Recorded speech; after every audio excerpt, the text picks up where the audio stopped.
to the Guns and Outdoors channel. In today's video, we are looking at some classic Turkish imports. They're Sarsilmaz, imported by EAA. This is the SAR K2P. And for comparison purposes, we have imported by SAR USA these days, the SAR K245. Stand by.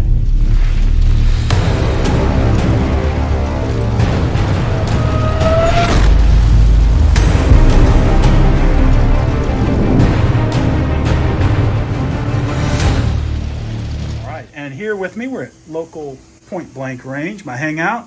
This is Dale. What's up, Dale? What's going on, guys? Hey, brother. Thanks for your time today. No worries, no worries. And you're going to be showing us your pistol that you got here. Yeah, so tell us about it. We got a SAR K2P by Sarsilmaz. I cannot pronounce that. But it is originally used to be imported from EAA in Cocoa, Florida. Great budget gun. They are no longer in production as K2Ps. When SAR took over as SAR USA, they started importing them mainly as CM9. However, if you notice, anybody who is a gun aficionado can recognize that this is a CZ75 clone. Yes, at yes. a fraction of the CZ75 price. All in all, if you look at it, it fits the bill. If you kind of put it comparison-wise with the 45, you get a lot of the same features, which keeps the price down. You notice the hammers are going to be very identical. Yeah. The safety selectors are going to be very identical. The sights are identical. I do see that. So you're looking at roughly $350 for this gun. With Okay. a CZ75 is at least double to triple that. Oh, yeah. The CM9s are still in production. They look a little different though. This grip right here mainly has gone towards the Tanfoglios, which are still imported by EAA. They did go to a newer grip. This is the newer grip that you're going to find on the CM9s as well. So the K245 is going to be more updated. Yeah, it makes sense. This kind of like, it reminds me of a Gen 1. It looks like it had the longer handle. Kind of the Glock 19 is what they were going after for the carry market back in the day. Very similar to the Glock 19. 3.5-inch barrel, a little bit longer on the handle, I believe, than the Glock 19.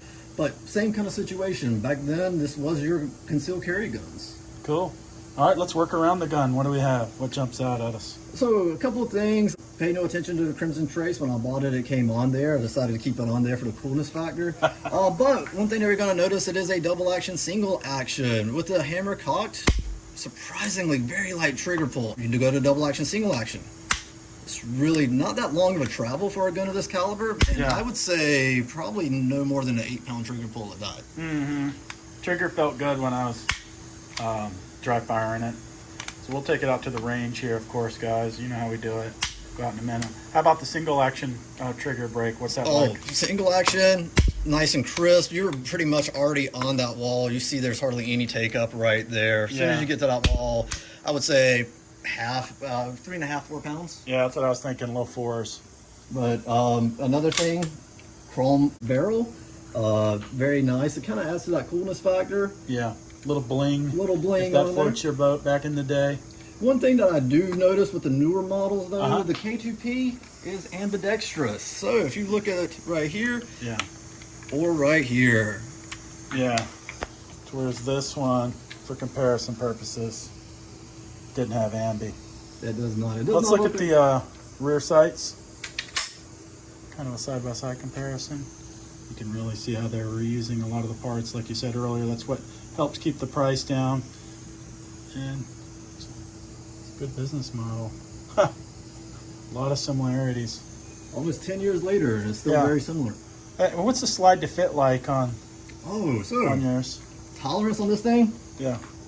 Hardly any wiggle at all. Yeah. So sliding it back, take a look.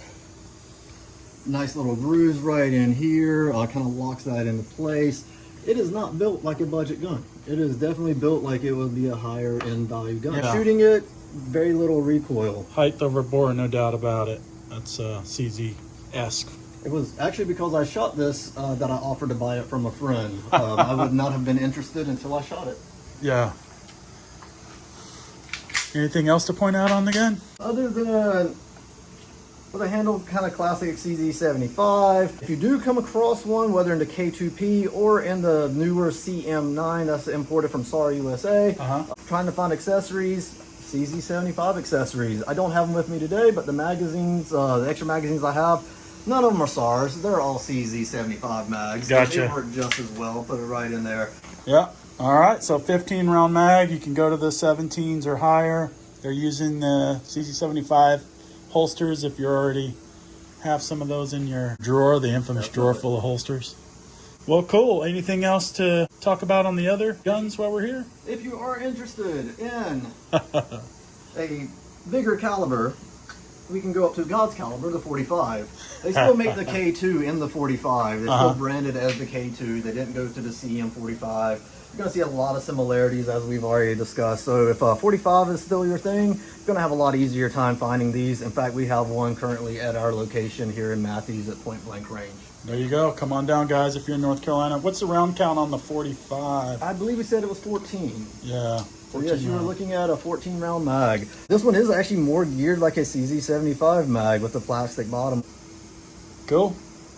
If you're looking for a good clone and that's not breaking the bank, check out either the CM9 or the K2P as it was called in 2013, or the K245 ACP. Other than that, I'm very interested in seeing what Justin can do with it in his hands. There you go, baby. We're going to go ahead and let Justin take this to the range, see what he can knock out, and get his feedback on the gun. However, if you are interested in the CM9 or the K245, come see me at point blank range here in Matthews. Yeah. We will get you taken care of. And you guys do transfers and everything. If they see anything on your website, or if they want to do any internal transfers, you can pretty much get them anything. So if you can find the one that's actually a K2P from 2013, like the one I have right here in my personal collection, order it and send it to me. Right on. We're ready for you.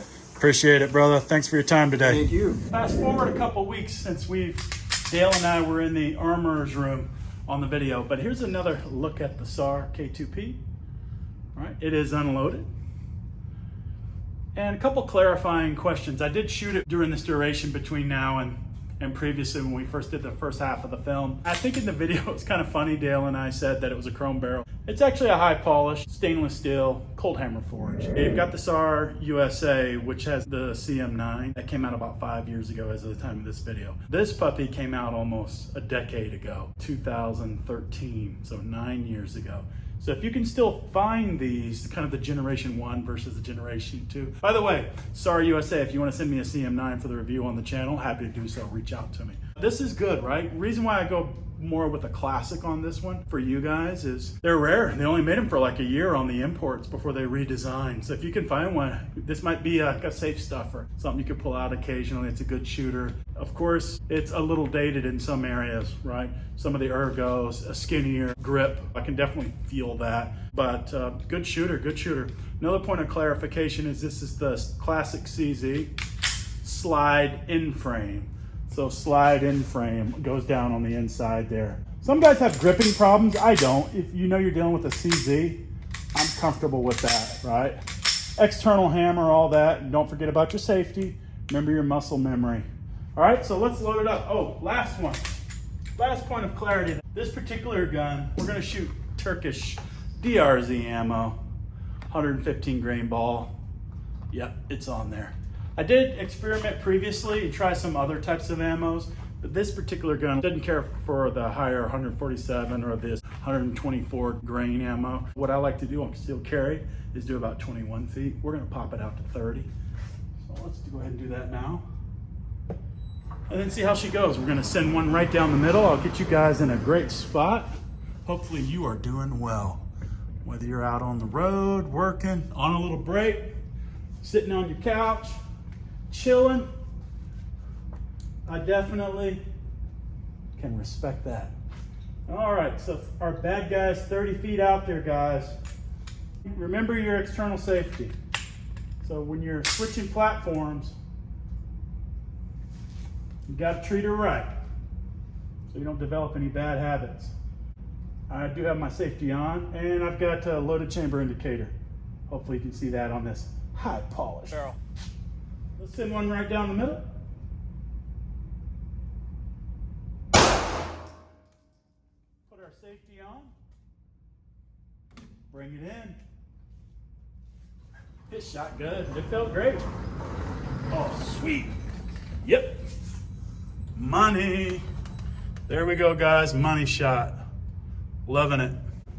Guns always outshoot the shooters. We got an X-ring. I'm happy there. Let's send it back out. See what we can do. Let's go back to 30. That was nice. It felt real good. Classic gun. Got nothing wrong with it. Regardless of what you think about Turkish guns, and come on, whether they're made in Israel, Turkey, Springfield, outsourced to Croatia, pick your poison. Austria, AKs in Russia, you know what I mean? The performance of the gun is the performance of the gun. Woo.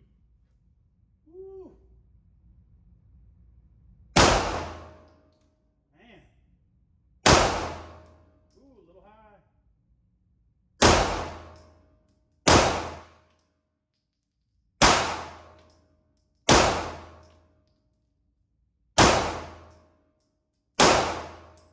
Another thing is 17 rounds. That is pretty good for this pistol. I like it a lot.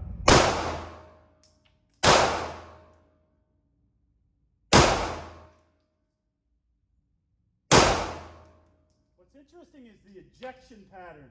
You guys noticing that? The ejection pattern is kind of coming right back on me. That's. Comment down below, why do you think that is? Instead of, you think the spring's wearing out? Of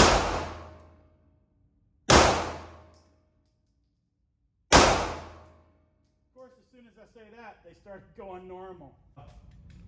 Nice shooter. Nice shooter.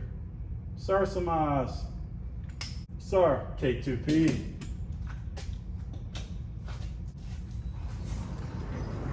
Man, I like it, guys. Not bad at all.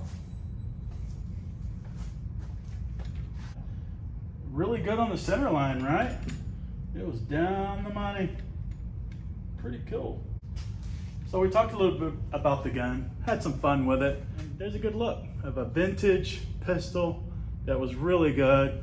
Kind of came on the scene only for a couple years, lasted for about 5, 6, 7 years. Had a good following, and then kind of got superseded by the next generation of evolution and upgrades to the pistol industry. Things have taken off like gangbusters, as we all know since then, right? We talked about that many times on the channel. But go ahead and like and subscribe. For me, I would say if you appreciate mechanics and you found one of these, it could be a rarity. This might be a collector's item for the back of the safe if you have the room, and if you can find one. We're going to end it there. Like and subscribe to the channel. Until next time, take care of yourself. And we're out.